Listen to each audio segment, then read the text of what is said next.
Et puis nous recevons sur ce plateau Jean-Pierre Fabre, le président de l'ANC, l'Alliance nationale pour le changement, le principal parti d'opposition du Togo.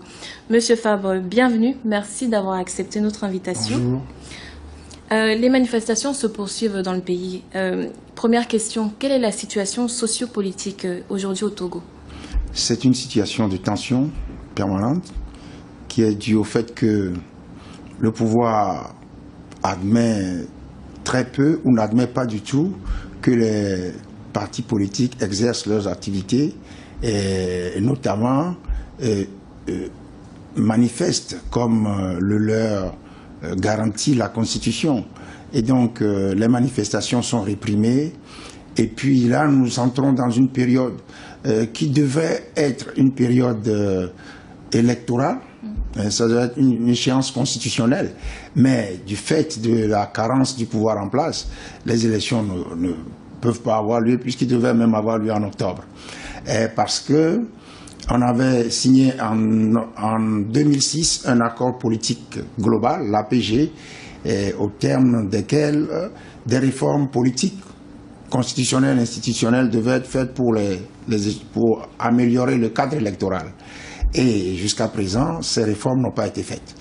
Allez-y, continuez. Ces réformes n'ont pas été faites. Le problème au Togo, c'est la volonté du régime en place de se maintenir par la violence et par la fraude. Pour revenir sur les élections, l'Assemblée nationale a élu 15 des 17 membres qui vont composer la CENI. Est-ce qu'on ne peut pas considérer qu'il s'agit là d'une étape importante pour le processus électoral? Non, pas du tout. C'est très grave ce qui s'est passé.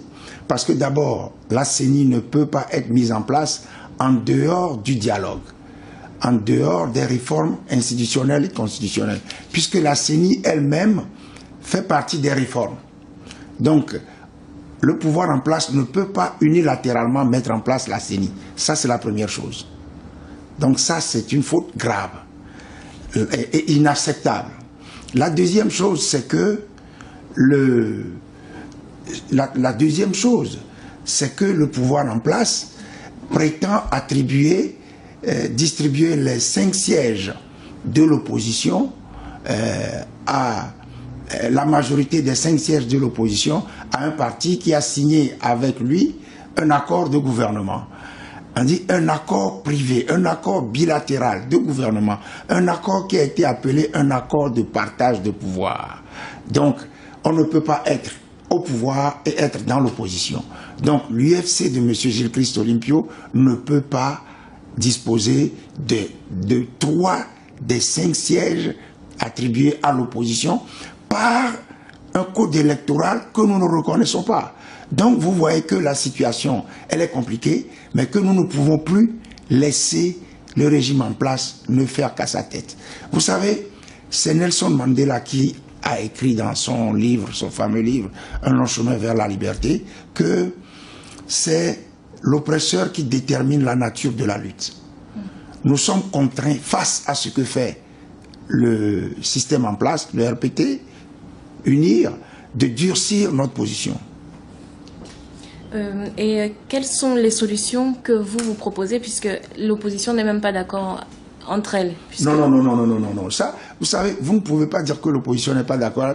L'opposition est regroupée avec la société civile dans ce qu'on appelle le collectif Sauvons le Togo. L'opposition significative, l'opposition.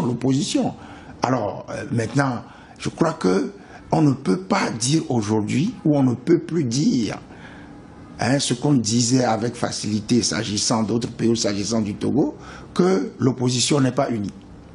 Ça, c'est la première chose. Maintenant, vous me demandez quel est ce que je propose. Nous avons, depuis longtemps, maintenant 1 an et demi maintenant, nous avons une série de préalables que nous avons soumises au gouvernement, quand nous, ANC, et ensuite le collectif Sauvons le Togo, a également adhéré. Et donc, ensemble, nous avons ces préalables-là, nous avons mis en place ces préalables. Les préalables sont connus, c'est le règlement de la question de l'affaire de torture de M. Kwacha Nyasimbe, des co-accusés de Kwacha Nyasimbe, et ensuite également le retour à l'Assemblée nationale des 9 députés de mon parti révoqués de leur mandat parlementaire. Pour nous, ce sont des signaux de bonne volonté que nous attendons du pouvoir en place. Okay. Merci beaucoup, Monsieur Jean-Pierre Fabre, d'avoir répondu à nos questions. Je rappelle que vous êtes le président de l'Alliance nationale pour le changement, chef de file de l'opposition togolaise. Merci.